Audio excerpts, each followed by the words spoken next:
Hi friends, welcome back to my channel HRS ideas. ఎలా ఉన్నారు? అందరూ బాగున్నారా? నేను కూడా చాలా బాగున్నానండి. నా వీడియోలు కనుక మీ అందరికీ నచ్చినట్లయితే లైక్ చేయండి, షేర్ చేయండి, సబ్స్క్రైబ్ చేసుకోండి. ఈరోజు వీడియో వచ్చేసి చూస్తున్నారు కదా, థంబ్నెయిల్ మటన్ కర్రీకి ఏమాత్రం తీసిపోని మిల్ మేకర్ కర్రీ అనమాట. మిల్ మేకర్ కర్రీ ఇష్టం లేని వాళ్ళకి కూడా ఈ విధంగా ప్రిపేర్ చేసుకుంటే చాలా అంటే చాలా ఇష్టంగా తింటారనమాట. ఏ విధంగా ప్రిపేర్ చేసుకోవాలో ఈ వీడియోలో చూద్దాం. ముందుగా మిల్ మేకర్ని తీసుకోవాలన్నమాట. ఇవి నేను స్మాల్ సైజ్ మిల్ మేకర్స్ అయితే తీసుకున్నాను. వీటిని హాట్ వాటర్లో అయితే వేసుకోవాలి, మరిగించకూడదు. మామూలుగా కొన్ని హాట్ వాటర్ తీసుకొని మొత్తం దాంట్లో మునిగేటట్టు మనము మిల్ మేకర్స్ని అయితే వేసేయాలి. ఇలా మిల్ మేకర్స్ వేసిన తర్వాత నెక్స్ట్ ఒక గరిటె తీసుకొని బాగా కలబెట్టేయాలన్నమాట. ఇంకా బాగా కలబెట్టుకొని ఒక 15 నిమిషాల వరకు వాటిని పక్కన పెట్టేయాలి.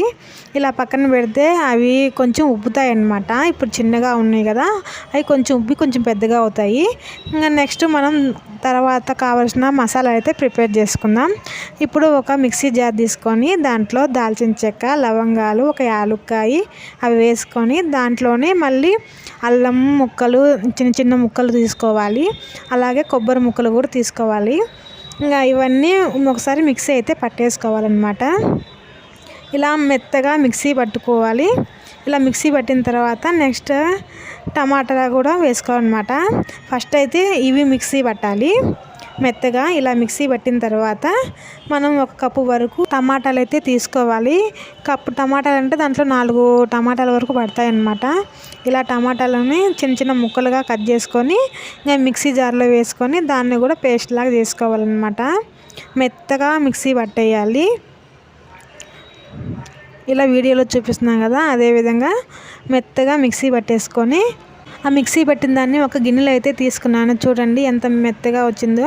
అలా అయితే మనం ప్రిపేర్ చేసుకోవాలి. ఇప్పుడైతే ఇంకా ఈ పేస్ట్ని పక్కన పెట్టేసుకుందాం. నెక్స్ట్ మనం బాండీ అయితే పెట్టేసుకొని దాంట్లో కొంచెం ఆయిల్ అయితే యాడ్ చేయాలి. ఎక్కువ అవసరం లేదు, కొంచెం సరిపోతుంది ఆయిల్. ఇలా కొంచెం ఆయిల్ యాడ్ చేసిన తర్వాత మళ్ళీ దీంట్లో నెక్స్ట్ ఆయిల్ హీట్ అయిన తర్వాత ఇంకా దాంట్లోనే బిర్యానీ ఆకు, దాల్చిన చెక్క, లవంగాలు, ఒక యాలుక్కాయి, ఇంకా అలాగే కస్తూరి మేతి అవన్నీ అయితే వేసుకోవాలి. అవి వేసుకున్న తర్వాత కొంచెం అయితే వేగనియాలన్నమాట. మంచి స్మెల్ వస్తుంది ఇవన్నీ వేసుకోవడం వల్ల, మంచి టేస్ట్ కూడా ఉంటుంది అనమాట. ఇవి కొంచెం వేగిన తర్వాత 2 ఆనియన్స్ అయితే తీసుకొని సన్నగా తరిమి పెట్టుకోవాలి. నెక్స్ట్ ఈ మసాలాలు మొత్తం కొంచెం వేగిన తర్వాత మనం కట్ చేసుకున్న ఆనియన్స్ని ఇంకా దాంట్లో అయితే వేసేయాలన్నమాట. ఇలా వేసేసిన తర్వాత కొంచెం కలబెట్టేయాలి. దాన్ని దోరగా వచ్చే వరకు మనం వేగనియాలన్నమాట. కొంచెం పెద్ద మంటే పెట్టాలి, సిమ్లో పెట్టకూడదు. పెద్ద మంటే పెట్టి దాన్ని అయితే బాగా వేగనియాలి. ఇంకా దాంట్లోకి కొంచెం కరివేపాకు అయితే యాడ్ చేయాలి. ఇలా కరివేపాకు యాడ్ చేసిన తర్వాత మళ్ళీ కొంచెం సేపు ఇలా కలబెట్టేయాలన్నమాట. ఇలా కొంచెం దోరగా అయిన తర్వాత పచ్చిమిర్చి కూడా మనం యాడ్ చేసుకోవాలి. ఇలాగా సన్నగా కాదు, పొడవుగా కాదు, హాఫ్గా కట్ చేశాను అనమాట నేను. ఇలా ఉంటే బాగుంటుంది చూడటానికి కూడా. అంత వేగనియొద్దు, కొంచెం దోరగా వేగితే సరిపోతుంది పచ్చిమిర్చి. అందుకని ఇప్పుడు వేసాను అనమాట.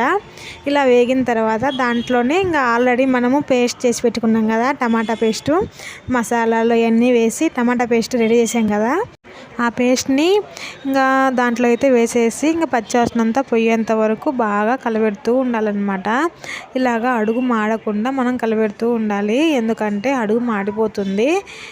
అది మొత్తం ఆయిల్లో బాగా మగ్గి దానికి ఉన్న ఆయిల్ అంతా పైకి వచ్చేసేంత వరకు మనం అయితే కలబెడుతూ ఉండాలన్నమాట. ఇలా కలబెట్టిన తర్వాత మధ్యలో ఒక అంత టీ స్పూన్ పసుపు అయితే యాడ్ చేసుకోవాలి. నెక్స్ట్ అలాగే కారం కూడా 1 స్పూన్ వరకు యాడ్ చేసుకోవాలన్నమాట. ఇలా కారం కూడా యాడ్ చేసిన తర్వాత మొత్తం అంటే కలబెట్టాలి.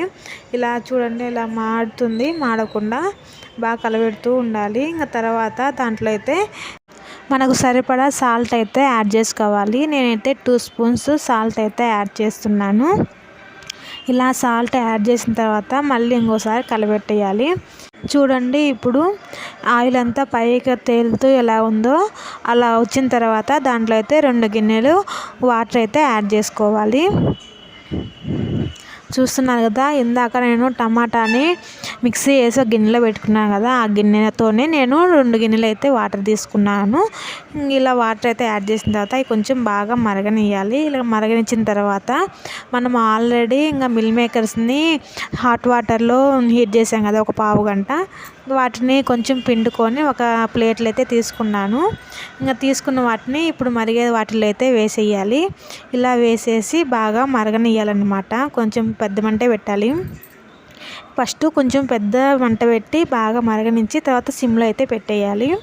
ఇలా మరుగుతున్నప్పుడు దాంట్లోనే ధనియాల పౌడర్ ఒక 2 స్పూన్ల వరకు వేసేయాలి. ఇలా వేసిన తర్వాత మళ్ళీ ఇంకోసారి కలబెట్టాలన్నమాట. కలబెట్టేసి ఆ కూర అంతా దగ్గర పడేంత వరకు మనం కర్రీని కలబెడుతూనే ఉండాలి. సిమ్లో పెట్టేసేయాలి. ఇలా మూత పెట్టేసి సిమ్లో పెట్టిన తర్వాత ఒక 10 నిమిషాలు ఆగిన తర్వాత కర్రీ అయితే చూడాలన్నమాట. చూస్తే అదంతా మొత్తం దగ్గర పడేంత వరకు మనం ఉడికించాలి. చూసారా, మొత్తం కర్రీ అంతా దగ్గర పడింది. ఇలా చేసుకోవాలి. నాకు తెలిసింది అయితే నేను చేశానన్నమాట. సూపర్ అంటే సూపర్ వచ్చింది. మా బాబు అయితే చాలా ఇష్టంగా తిన్నాడు. నా వీడియో కనుక నచ్చితే లైక్ చేయండి.